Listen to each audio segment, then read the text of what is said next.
Alright, I've tried to figure out a way to get this Sony voice recorder working, but to no avail. I got this at a thrift store a ways back. Been having it up on my eBay store, but it has not sold yet. So I've decided to take it with me across the country in order to record voice recordings so that when I'm old and senile, my family will find them and realize that I was always fucked in the head. No, I don't know. I'm just going to record some thoughts. You know, I'm a very contemplative person, and I like to get thoughts out. And I do like the ease of being able to press a button and then, you know, cut it and not have it on your stupid ass phone and have it all nice and in one place. It's been a shit show. I've ran through out of Vegas. I'm on my way to Colorado. I'll be there for a couple of days. I am gonna be doing some shit out there. You know what I mean? I got some stuff to pick up. I got some camping to do. I got some getting right with the Lord to do. I have got some business to do. I'm going there on business. I'm in Colorado for business. I'm going to be working out of a campsite. And God bless. I got a lot of shit in my car. You know, both legal and illegal. Just kidding. But, you know, Vegas is a good-ass time. Well, I mean, I guess, you know, I got in at about 12 from the Greyhound from, it's about 11 on the Greyhound from San Francisco, LA, Los Angeles, Loma Linda area. I got a whole fiasco with the bus system and shit, but I ended up being able to play some pool. Had a good-ass night, good-ass Vegas night.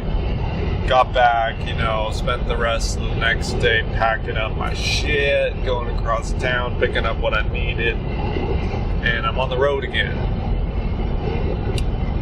And this is quite the excursion. I'm in my old Audi here, and basically every goddamn person in the world is telling me that this bitch is going to break down on the way across the country. Now, I know for a fact something I've learned is when everyone is on one side, they're usually all wrong. And so I've been just taking their regards as, good luck on my part. I feel like it's, you know, I feel like the odds of me breaking down now are pretty slim. In any case, I've got multiple contingency plans in place.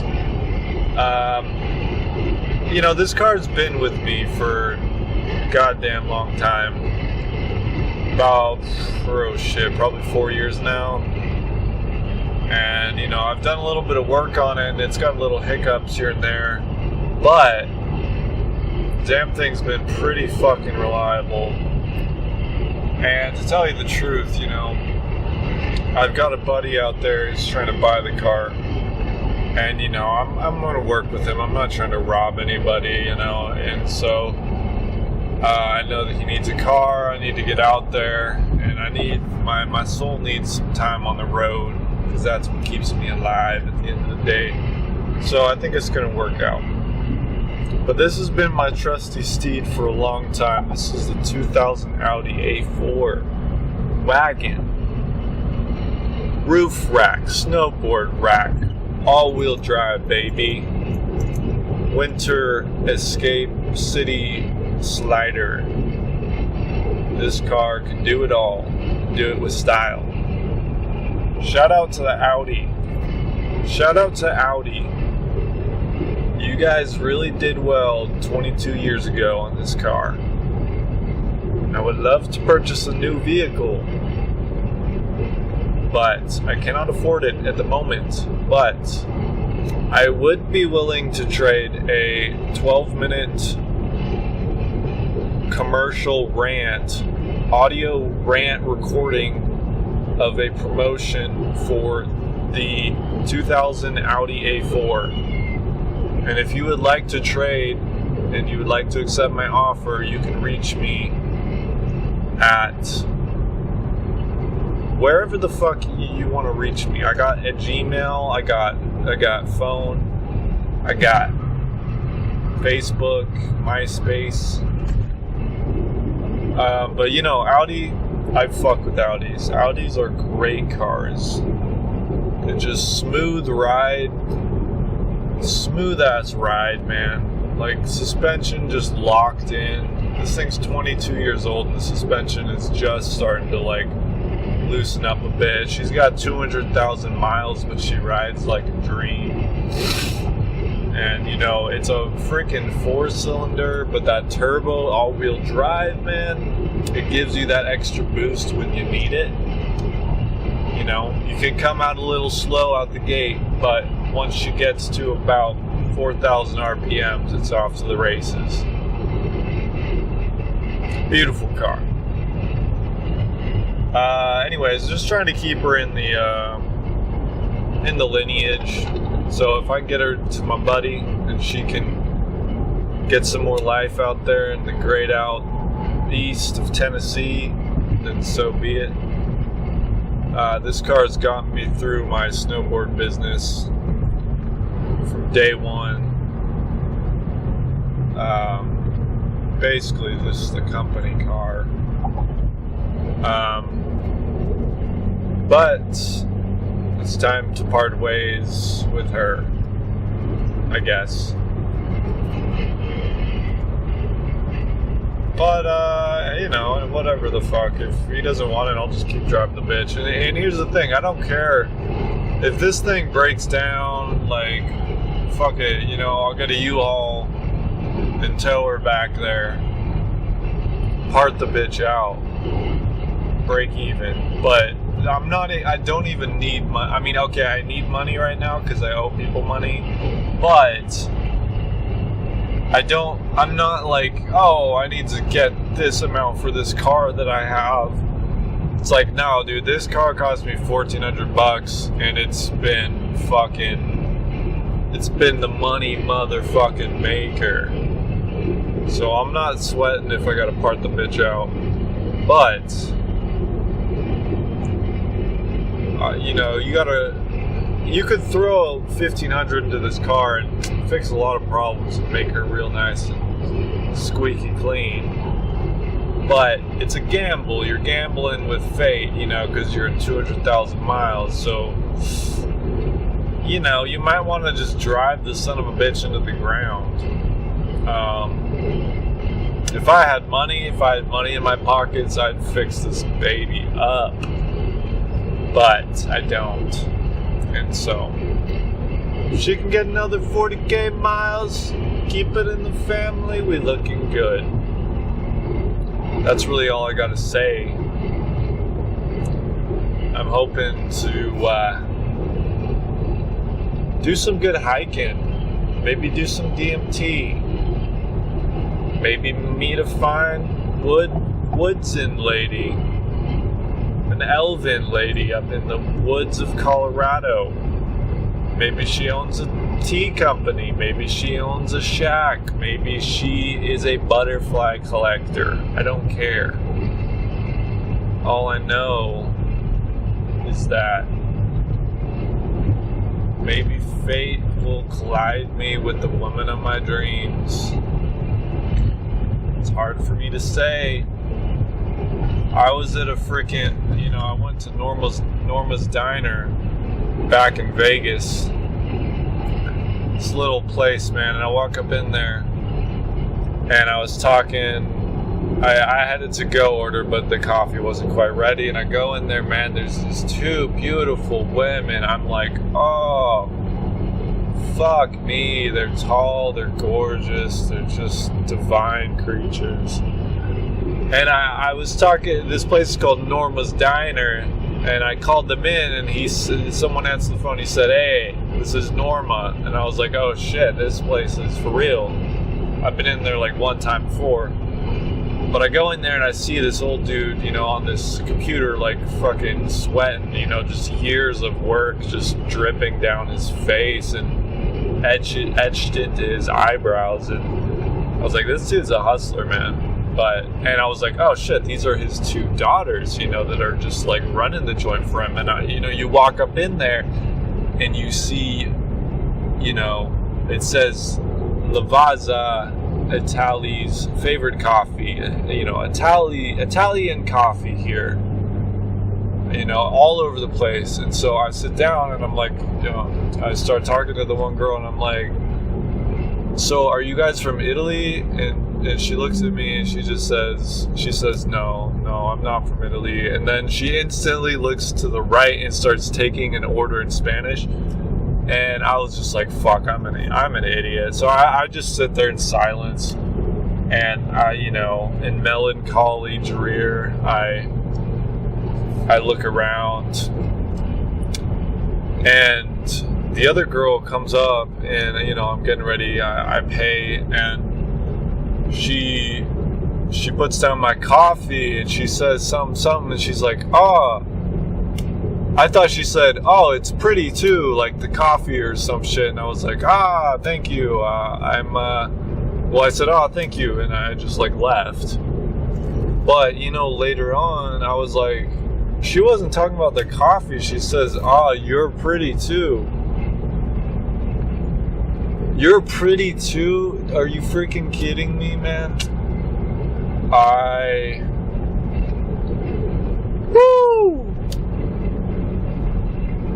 Really let that one slip through my fingertips.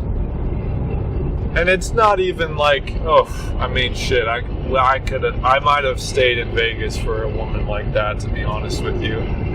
But maybe she would have wanted to leave and, explore Colorado. Maybe her Italian father had kept her in a familial business tie that she had no control over. I don't know. Maybe I'd be saving her from her fate. I don't know. Maybe she was... I think she was Spanish too. I don't know. Maybe Brazilian. She was a little... I don't know. But she was freaking beautiful. And I just wish I would have reciprocated her energy at the very least. But, you live and you learn. Just letting women slip through my fingers like freaking specks of sand on the beach. Just drifting them out to the sea, throwing them into the wind. It's like I need to get a jar and just start, collecting sand. Like, anyways, fuck. Okay, I'm gonna end this shit here. Alright, I stopped into gas station, got myself a Monster sweet latte. Not too much sugar, just the right amount. I was slamming about 3 of these a day back when I was working in Cali. We were building a church, doing the Lord's work. And, well, I had to leave, I don't know. I thought I was doing some popcorn on the roof, and it was extremely boring. And so, I went in the bathroom a few times, and I was, hitting my dab pen and such. And, my mistake was is when you hit a dab pen, there isn't typically a smell to it that lingers. But the problem is I've been buying these live resins that are just, they give you a little more flavor, a little more terpene profile. And something about those live resins is the smell likes to linger. And so, there was rumors going around about someone smoking in the bathroom, and I was like, I don't have time for this, man. But had a good time down there, but I had to go. I stopped into this gas station and came out. I was on this kick about learning about the American Indians. So I downloaded a audio book, and I'm learning. We're just getting into. They're talking about how Indians came over here, and they were kind of victim to climate change, and they had to just move around based off of that. And it sounds like it's gonna be getting pretty good. I don't know, man. It's like I'm just trying to focus, man. It's just like my brain is so fucking ADHD now. It's like I just am on 10 different thought streams, and that's something that I'm just learning to contend with. Like I'm looking out right now, and there's just these cows that are just walking around, and like, what's up with those cows? Like, those are big ass cows on the side of this Colorado road, about to be getting up into the Colorado River area. I really fuck with this drive. It's very nice. This is not like the drive out from Vegas through Arizona down through Texas. This drive is a lot better. Well, I don't know. It's the first part of it is a lot better coming up through Colorado, and it is. I fuck with this drive. This is about the third time doing it through here, and every time I'm fucking with it a little more. My car's hanging in there. She's feeling pretty tight. She's clamping her hips.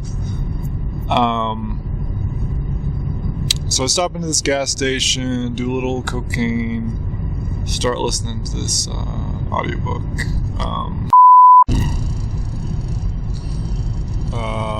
Am I fucking rolling, mate? Oh, I'm fucking rolling. This thing doesn't have a screen on it, or a light up screen. Fuck. About to be rolling up on Grand Junction here in a little bit. I just stopped into a gas station. I've been cruising, listening to La Femme, this French band. Got some real fucking crazy shit, kind of inspiring me. I hopped in this gas station, and I caved. I bought a Hot Pocket. Put that bitch in the microwave. Came out to my car, got in, sat down, or almost sat down. I saw this girl coming up with a cigarette. This tough looking Utah lady, broad shoulders. She had a pretty face. And I was like, shit, that cigarette looks good. And I was like, do you have a cigarette? And she said they're going to buy some.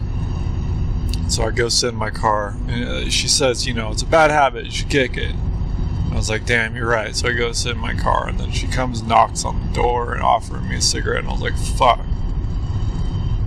So I get out, I start smoking this cigarette. And it was a Lucky. That bitch was smooth as fuck. But I was like, alright, talked to her for a minute, and I was taking this in. I was like, alright, one cigarette today, that's okay. I'm on my way out. And the dude that was with her comes walking out of the gas station. And I was like, have a good night, man, just being courteous. And he comes up and starts talking to me. And he's like, I gotta drive all the way to Colorado or whatever the fuck. And I was like, oh, that's where I'm headed. And he was like, oh, really? And then we start talking, and then, I was like telling him he was telling me to go to some dispensaries, and I was like, I'm from Vegas, I got Shit, I got 8 grams of distillate in my suitcase. But we started talking about stuff, and I was like, I'm headed to Tennessee, and he's like, oh shit, that's where I'm coming from. He's like, I moved from there to Colorado, and I was like, damn, that's crazy. And then we started talking about California, and he was like, I grew up in Northern Cal, and I was like, I grew up in Northern Cal. And I was like, I grew up in Napa Valley. He's like, I grew up in Santa Rosa. I was like, what the fuck? And then he's like, I was in Petaluma for a while, and I started talking about how I went to rehab over there. And there's a really cool theater there that I forget the name of, but we had NA meetings in the back of that bitch, and that back room there will just send you for a trip. They graffitied out the whole theater, and it's really fucking cool. It's really grungy. But just getting in that NA room back there, it makes you fucking just trip just looking around in that bitch.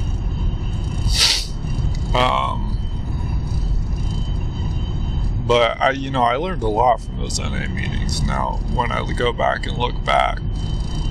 And it's just interesting to hear from people that have been around the block all this time, And I was thinking about NA meetings the other day, and I was kind of just like sitting there like, okay, like what is this NA shit? And I was like, is there any merit to it?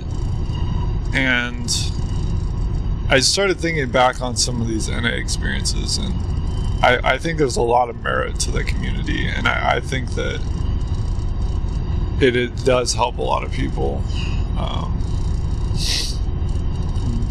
It's just it's funny that I think that people kind of get off on who had the craziest stories, and that's what I loved about the NA meetings, is just going in there and hearing these fucked up stories, man. Just wild ass. These people have been through the craziest shit, talking about going to jail and crimes they've committed and just roughing it. And I used to soak that stuff up, man. Like,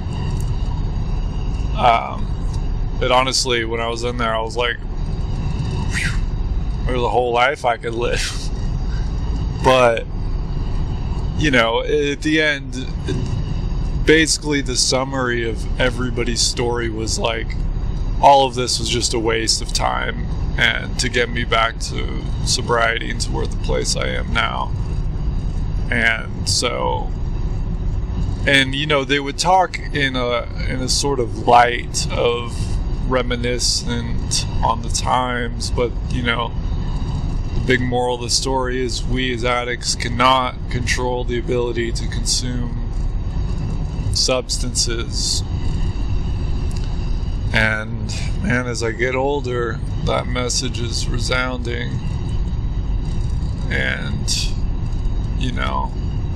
I don't know, I might be cut from the same cloth, but I thought it was interesting. I've been off nicotine for pretty much 2 weeks. Every time I've been working in Cali, and every time I go back to Vegas, I caved, and I was like, okay, I'm leaving Vegas. This is my time to fuck around. So, there was a couple off days there, but that's cool. It's good to know that I can actually fucking quit, because this addiction's been plaguing me for 3-4 years now. It's off and on a couple times. I was doing good there for a while, and then I went out to Tennessee, and the shit hit the fan back during COVID, and it was off to the races ever since then. But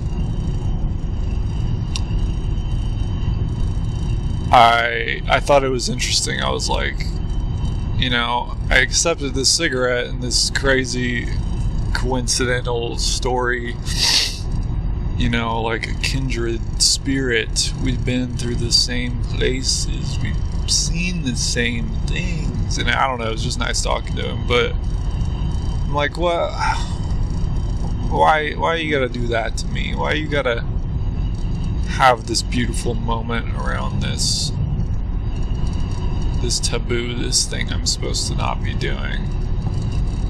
Like, maybe it's just a coincidence, but sometimes it's like there's an order to things. And perhaps that's just our stupid human brains that want to find meaning in the random. I don't know, but I live by the guidelines. A lot of things happen for a reason. And I thought that was interesting. I'm not sure why that happened. But it did remind me of standing outside of NA meetings and just smoking cigarettes. Well, I didn't, because I was in this rehab program. I mean, we'd sneak whenever if we could, but I don't know. It was an interesting experience. But yeah, I am on the way out on the nicotine train, and I've been really living a quote by Alan Watts, and even me just saying that right now kind of violates that, but I've been living this quote where he says, if you want to outsmart the devil, make sure not to give him a fair warning, because who do you think the devil is? It's something along the lines of that. But what he's basically saying is, don't go around parading, I am going to do this, I am going to quit this and do this. Because once you start, talking about your plan, you're already setting yourself up for failure, because you're laying your cards on the table. And so you can already start to, that dark part of yourself, that, whatever side of you that just tries to sabotage you, can start pulling on the strings behind the scenes and start creating plans for you to fall into. So I've just been living, and I'm like, not even talking about it. I'm just like, I'm quitting nicotine. It's already in the books. I'm not even thinking about it. And I've just been going about my day, and just, it's not an option. And it's been working. And so, and in addition to a lot of other things, I'm like, haven't exactly been sober, but I'm, that's my, this sounds stupid, but that's my strategy, is to basically transfer addictions. And it's been working, to be honest with you, which is very hilarious. But it's like, maybe that's a strategy. You just transfer addictions on and on and on until you're, you keep cutting them less and less to worse or better addictions, until, at the end you're like addicted to like flossing or some shit. I don't know.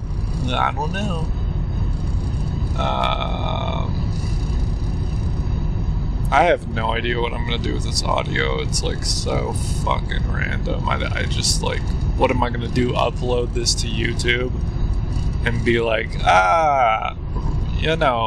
coincidental run-in at the gas station. I'm running into a guy who grew up in the same city as me. I don't know why it's like a freaking... anyways, people out in Utah, They're cut from a different cloth, I will tell you that. These are the types of people where you look at them and, you know, you can't even get them to crack a fucking smile. And, you know, there's usually like a cordial kind of inner exchange with people where you're like, oh, you know, how's your day? You know, go into a gas station, you buy something, you're like, okay, thank you, and then go about your day. And they say thank you, and you leave. But it's like out in Utah, man, you'll be like thank you, and they'll just like stare at you. And it's, I don't know, I guess they're just so used to, like, it gets cold out here, you know, they're used to the cold, and they're used to this solitude out here. It's just like a deathly solitude out under the stars on the plains of the abyss. But, you know, there's kind of a it's kind of a comfort in the honesty, the brute honesty, because it's like, you know, a lot of people are so fake, you know, they'll just, you say what you want them to say, you know, to make an experience or an interaction go smoothly. But it's like that fake energy is kind of exhausting, and it's kind of whack. I mean, it's like, why would you pretend to give someone a smile? Why would you pretend to be nice to someone? Like, you know, if it's fake, it's like, what's the point? It's like fake until you make it, maybe, or maybe just fucking be real. Because, you know, when people are real, you can feel it. You got a different type of exchange with someone where it just feels like present and nice. And you can only have that with brute honesty. And so there's no time to smile at someone and say, have a good day now. It's like, well, are you feeling that way towards that person? Or are you just working your gas station job and you're like, this is a random person. I don't need to waste my energy on them. But then it's like, someone comes in, you have a good conversation, something real, and then you're feeling like, okay, you know, that was cool. Have a good day. I appreciate you. I appreciate that exchange. Everybody knows it's real. And that's something that I do sort of fuck with, is like authentic energy. And it's like, if someone's cold to me sometimes, I'm just learning to take it as what it is. And I'm honestly trying to embody that more in my life, is just like being as real as I can with people. And no more fake bullshit. Like, I like that. I fuck with that. And I guess, you know, maybe that's what the Satanists are on about. I don't fucking know. You know, it's like, that's very controversial. Whole bucket of big ass worms to open. But it's like the idea of putting yourself first isn't always a terrible thing. And I would say that's one of the fundamental pillars of Satanism. It's like, you are your own God, and you are your highest priority. And if someone wrongs you, you know, they deserve destruction. And that's kind of intense. But there's a truth to putting yourself first in the way that you look after yourself to maintain your own sanity, your own groundedness. And it's like, if someone else is getting in the way of that, it's like, fuck off. And that's maybe they're on something with that.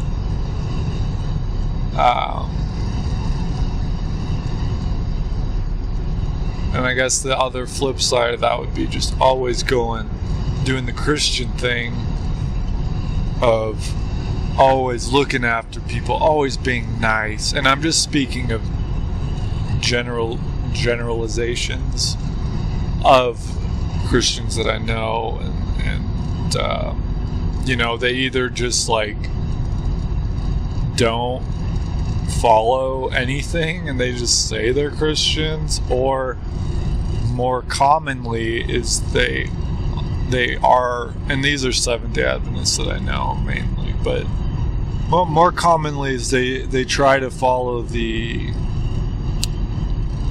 statures and try to be good people to people, and they typically are. They're typically very open and warm and whatnot, and always going out of their way for people. And I think that I see aspects in a lot of people that do operate that way, and I see them burning out, and I see them weary, and I see them exhausted, and I'm like, maybe you're being too fucking fake and feeling like you gotta be some type of way that you're not feeling, and at the end of the day you're throwing people off around you and you're not even taking care of yourself. Or sometimes you gotta just say, someone comes to you, ask something, you gotta say, nah, I can't.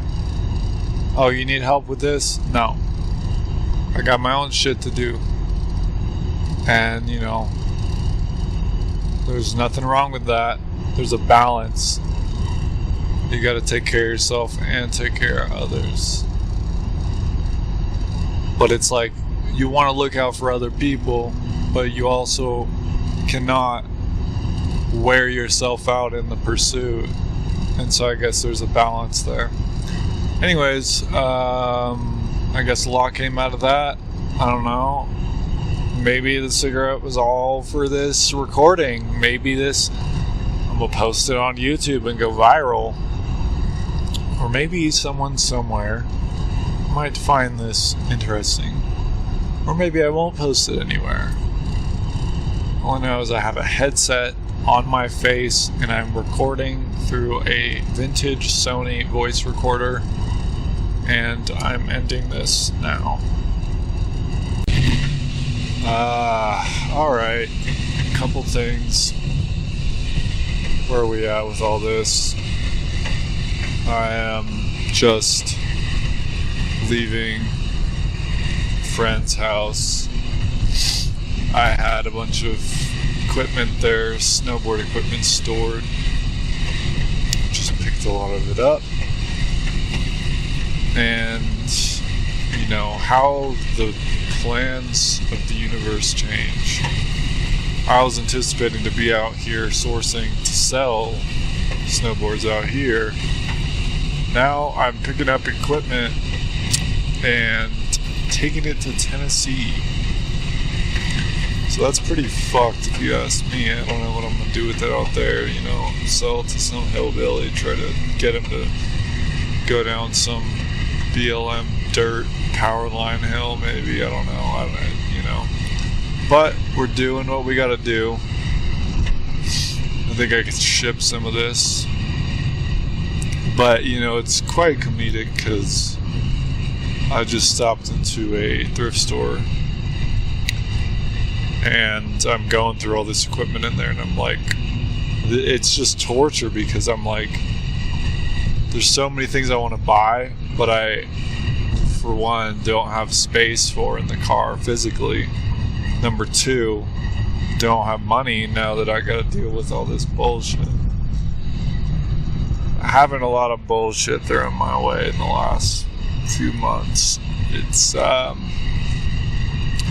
pretty stressful, but we're where we are. But I picked up all this crap up there. My car's weighted the fuck down. I forgot I'm in a 4-cylinder. This baby's struggling to get up some of these hills with all this weight. It's like, and I'm going to get more stuff, which is fun. I got snowboards on the rack. I got racks inside the car. I got snowboards. I got boots inside. I got all my crap. Going to pick up my sister's stuff from somebody. But it's going to work out because I need the, I was thinking about it. I was like, I don't really feel like doing that. I'm just going to go on down to the campsite. And then I was like, oh shit. She's got my camp gear. Because I literally didn't have room to put camping gear in this car. So I'm going to get her camping gear in order to be able to camp out here. So I need to go to get that. Also, she's got a guitar. And that guitar I'm going to need. So it's going to work out. God willing. Inshallah. Stopped into a gas station. Picked up a Black and Mild. A B&M. Took a few slurps of that. I decided to put it up on my roof rack and see if it stays. If it stays, then I'm gonna have a nice smoke around the fire tonight. Granted, there will be fire capabilities at this place, which is what I need to go find out right now. If it flies off, bitch, I guess we're quit.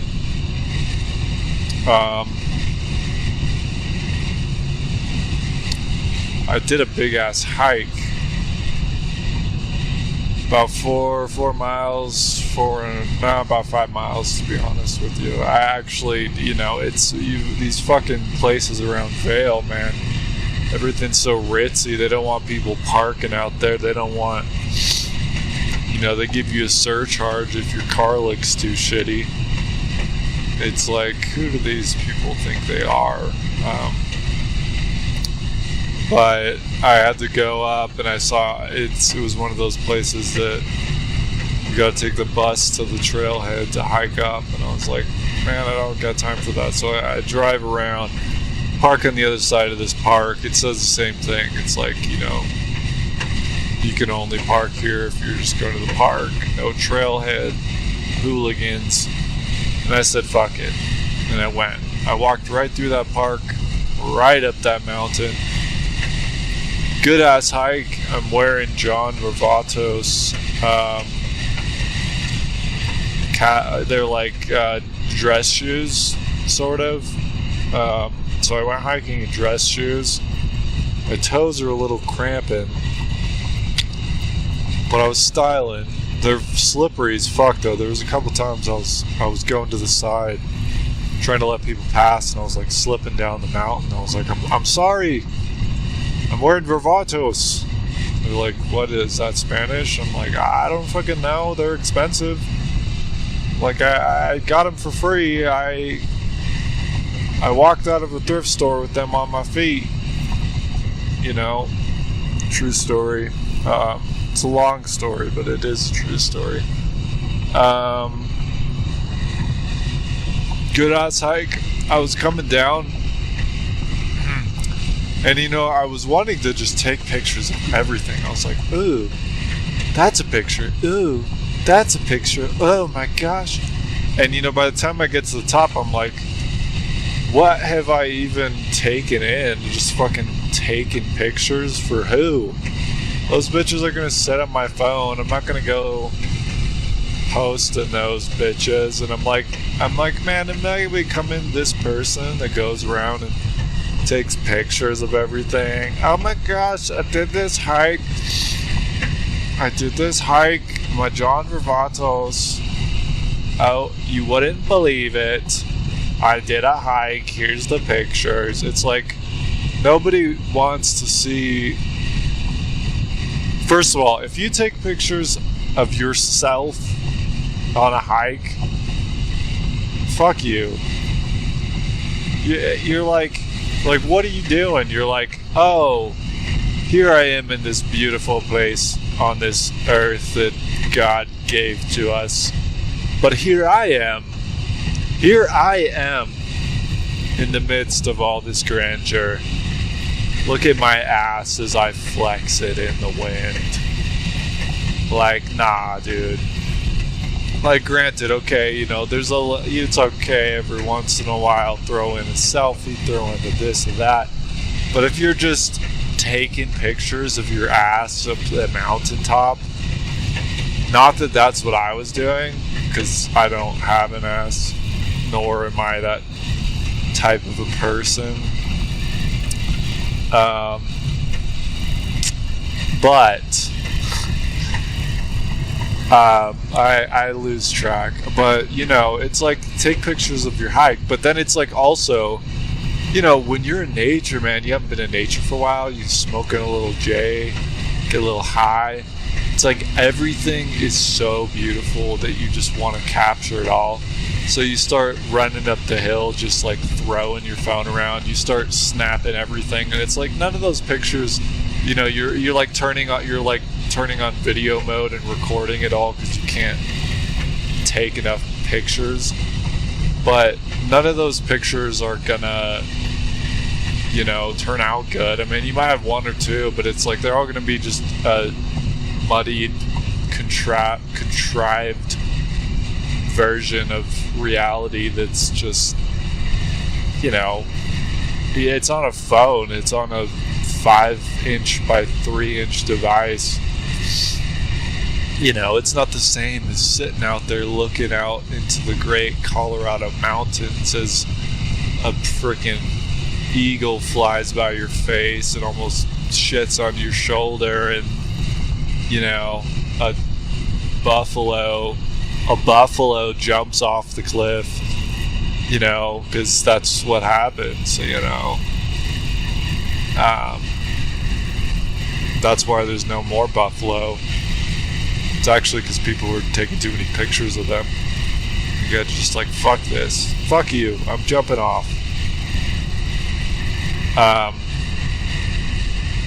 But yeah, nature is beautiful, but it's like you want to take it in. And so I'm ashamed of myself. I should commit Sudoku. I got back. That's it. I went to a thrift store. Oh, another thing is coming down the mountain. It was super weird because coming up the mountain, you know, I was seeing a bunch of people, you know, and you want to be kind of cordial and nice and give people good energy. You're like, we're all out here hiking, you know, we're out here just, you know, good vibes. You know, some of us are high, some of us are, you know, we're reading scriptures in our heads, but we're all outside, the great outback. So, you know, you're walking by people, and you don't want to be that dude that's just looking at the ground, you know, huffing and puffing, just staring at the ground. You don't want to be that guy. Fuck. Why does my car smell like this? You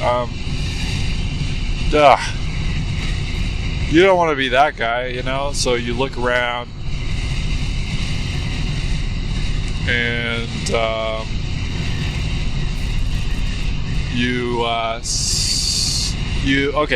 sorry, my car literally smells like burning asshole in my face, but I don't know if it's my car. I hope not, otherwise I'm fucked. You don't want to be that person. And so you look at people and you give them a, hey, how you doing? You know, how's your day?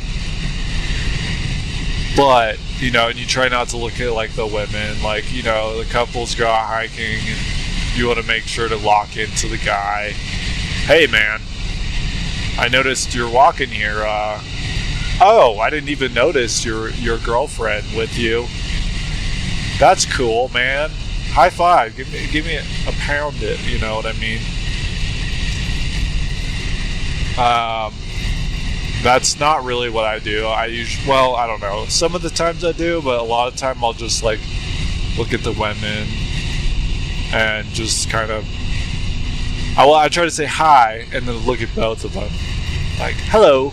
Look back and forth between both of them. So it's like equality and stuff like that.